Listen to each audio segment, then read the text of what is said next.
Good day, my name is Vanessa Jost and I'm the Operations Manager for DCASA, Association of South Africa.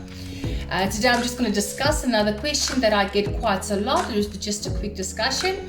It's basically a consumer goes under debt review, they are successfully in the process and they're making a one lump sum payment or it's been deducted or debit ordered from their accounts to be distributed to all the credit providers.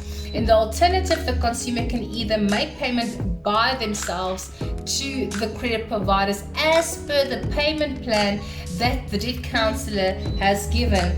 And I'm going to read this act to you, section 44A, subsection B, and it states there that a consumer is not obliged to make use of the services of a payment distribution agency. Of course, from DCASA's point of view, and I would say a lot of debt counselors' point of view as well, is to make use of a payment distribution agency is wonderful.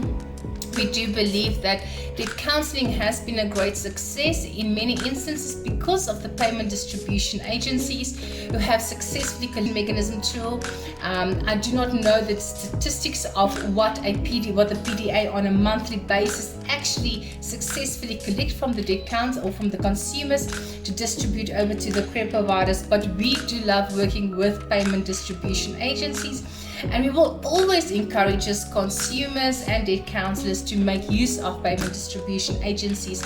However, it is not obligatory to make use of a PDA. We also call them PDAs, and there are a few of them within South Africa.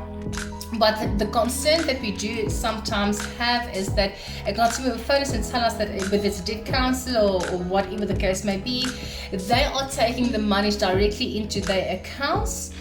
Now this is not allowed. While the Act does not specifically state that you cannot take the consumer's monies into your accounts and then distribute it to the credit provider, we do need to look at our conditions of registration as debt counselors, which we sign once we get registered with the National Credit Regulator. And I'm going to specifically refer to you, because I do get that quite a lot, where in the Act does it state that you cannot receive monies into your account as a debt counselor.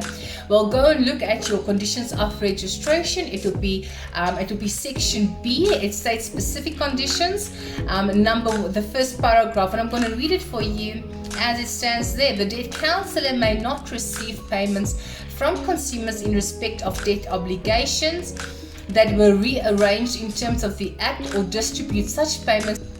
All payments from consumers in respect of debt obligations and or debt counselor fees must be received and distributed to the respective parties by a payment distribution agency approved by the National Credit Regulator.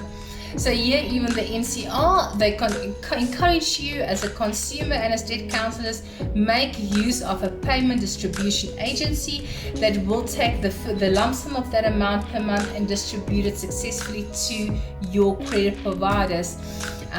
But as I've mentioned, it's not allowed to actually receive the payments from or take the payments from the consumer and then distribute it as debt counselors. So if it is an issue, if you want to know more about this, please drop me comments.